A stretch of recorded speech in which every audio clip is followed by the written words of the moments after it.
ريال مدريد يعاني في خط الوسط قبل بداية الموسم. ألونسو يستقر على خط وسط ريال مدريد في ظل غياب بيلينغهام. خطة تشابي ألونسو للحفاظ على فالفيردي.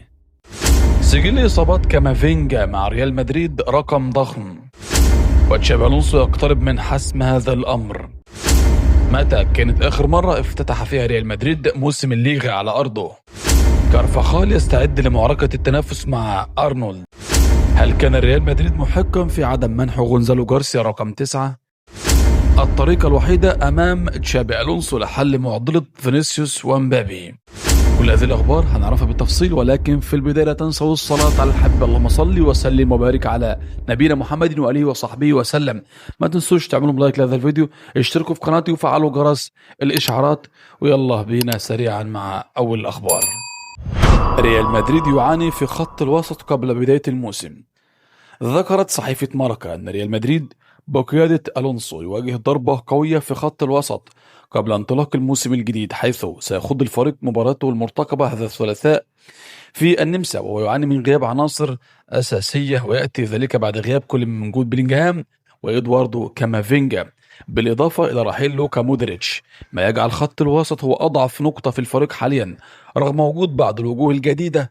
وأكدت الصحيفة أن ألونسو يحتاج إلى مزيد من الوقت لاستعادة توازنه في هذا الخط في ظل الإصابة الأخيرة لكامافينجا التي أثارت العديد من الشكوك حول جاهزيته. ويأمل شابي ألونسو في استعادة كامافينجا لمستواه وخدمة الفريق بعد موسم صعب عانى فيه اللاعب من مشاكل إصابات متكررة أثرت على أدائه ومساهمته مع ريال مدريد. ألونسو يستقر على خط وسط ريال مدريد في ظل غياب بيلينغهام. ذكرت صحيفة ماركا أن مدرب ريال مدريد ألونسو استقر على اختيار ثلاثي خط الوسط في ظل غياب جود بيلينغهام. وأشارت الصحيفة إلى أن ألونسو اختار كل من أورلين شاوميني، أردا جولر، وفالفيردي لتشكيل وسط الملعب. وأضافت الصحيفة أن المدرب الإسباني يرى إبراهيم دياز خيار داعم في خط الوسط، بينما قد يستغل ألونسو إصابة كامافينجا لمنح فرصة أكبر لداني سيبايوس الذي لم يكن ضمن خططه في كأس العالم للأندية، لكن نقص الخيارات يجعله مرشحا للظهور بشكل أكبر. خطة تشابي للحفاظ على فالفيردي. وفقا لصحيفة ماركا الإسبانية، وفي خطوة تعكس حرصه الكبير على لاعبيه، وضع تشابي ألونسو مدرب ريال مدريد خطة واضحة للحفاظ على نجم الفريق فالفيردي. ويهدف تشابي من خلال هذه الاستراتيجية إلى تجنب إرهاق أو استنزاف اللاعب خلال الموسم، مع ضمان أن يكون في أفضل حالاته البدنية والفنية طوال الوقت. سجل إصابات كامافينجا مع ريال مدريد رقم ضخم. يعاني إدوارد كامافينجا لاعب وسط ريال مدريد من الإصابات المتكررة التي أبعدته لفترات طويلة عن الملاعب، بدءا بإصابة في الركبة قبل نهائي كأس السوبر الأوروبي، مرورا بمشاكل عضلية متكررة، وانتهاء بالتواء في الكاحل. هذه الإصابات المتتالية أثرت على استقراره البدني وغيابه عن مباريات مهمة، وسط توقعات باستمرار غيابه في الفترة المقبلة. ولكم إصابات كامافينجا. التواء في الكاحل كان بتاريخ 10/8/2025، وإصابة في الفخذ كانت بتاريخ 23/4/2025 وغاب 75 يوم.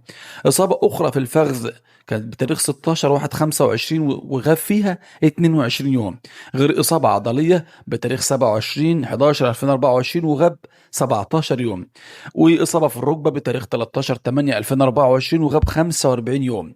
التواء في الكاحل بتاريخ 23/6 أو 26/3 وغاب 5 أيام. تمزق الرباط الخارجي للركبة كان بتاريخ 11 أو 15/11/2023 وغاب 51 يوم. وفيروس كورونا وغاب فيه طبعا 4 أيام. ارتجاج دماغي ده كان بتاريخ 10/4/2021 15 يوم، وكانت إصابة عضلية بتاريخ 19/11/2019 وغاب فيها 9 أيام. إصابات كتير جدا لكامافينجا أثرت على أدائه مع ريال مدريد، وتشابي يقترب من حسم هذا الأمر. يركز تشابي ألونسو مدرب ريال مدريد على العمل التكتيكي والتحضيري منذ عودة الفريق من العطلة وبدء تحضيرات الموسم. التشكيلة التي سيعتمدها تشابي ألونسو ضد تيرول وديا الثلاثاء ستعطي العديد من المؤشرات حول اختياراته للاعبين. تشابي ألونسو سيحسب من سيرافق فينيسيوس ومبابي في الهجوم قريبا، وأيضا سيعمل على كيفية توظيفهم سويا على أرض الملعب. متى كانت آخر مرة افتتح فيها ريال مدريد موسم الليغا على أرضه؟ بعد غياب دام 7 سنوات يستعد ملعب سانتياغو برنابيو لاستقبال أولى مباريات ريال مدريد في الدوري الإسباني لهذا الموسم، عندما يلتقي الفريق مع أوساسونا يوم 19 من الشهر الجاري. هذا الموعد يحظى بترقب كبير من عشاق النادي الملكي، خصوصا وأن الفريق لم يخوض أي مباراة على أرضه منذ 24 مايو الماضي. في السنوات الأخيرة كان في تغيرات كبيرة على البرنابيو، حيث خضع الملعب لأعمال تجديد شاملة جعلته عادة يبدأ استضافة المباريات من سبتمبر، بعد أن كان يضطر لتأجيل استقباله لمباراة الموسم بسبب فترة الأعمال الصيفية. لكن هذا العام وبسبب ضيق الوقت تمكن ريال مدريد من استعادة ميزة بدء الموسم على ملعبه التاريخي البرنابيو. كارفاخال يستعد لمعركة التنافس مع أرنولد. يستعد داني كارفاخال لموسم حافل في 2025 بعد تعافيه من إصابة مؤلمة في الركبة أنهت موسمه الماضي مبكرا، وسط توقعات بأن يكون العام الحاسم في تأكيد مكانته كقائد للفريق على أرض الملعب. اللاعب الإسباني يدرك أن المنافسة على مركز الظهير الأيمن ستكون أقوى من أي وقت مضى، خاصة مع انضمام ترينت ألكسندر أرنولد الذي يشكل تحديا حقيقيا له. وجود أرنولد ضمن صفوف الفريق يجعل كارفاغال مضطرا لدافع نفسه إلى أقصى الحدود، رغم أن منافسين آخرين مثل لوكا فاسكيز ودانييلو حاولوا خطف مكانه سابقا دون جدوى. وفي ظل اعتماد المدرب تشابي ألونسو على أنظمة لعب متعددة بين 3-5-2 و 4-3-3، يتعين على كارفاخال تقديم أفضل أداء للحفاظ على مركزه الذي يشغله منذ 2014.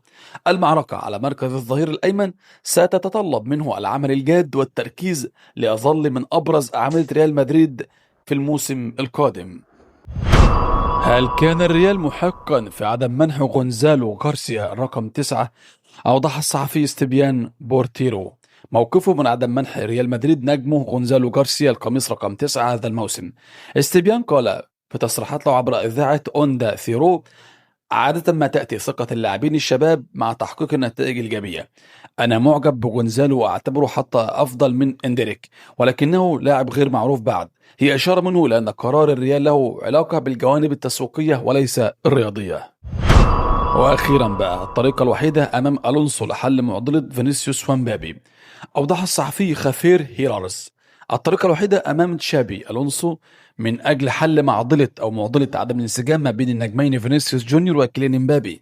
خافير قال في تصريحات له عبر إذاعة كادينا سير: يجب على ألونسو أن يخرج أفضل ما لدى فينيسيوس ومبابي. الريال واضح بأن تشابي هو من يجب أن يقود الطريق. هي إشارة منه لأن النادي الملكي يرغب في أن يكون المدرب هو النجم الأول للفريق وليس فيني أو حتى كيليان مبابي. في الختام ما تنسوش تدعموا هذا الفيديو بلايك وصلوا على الحبيب محمد. اللهم صل وسلم وبارك على نبينا محمد وآله وصحبه وسلم.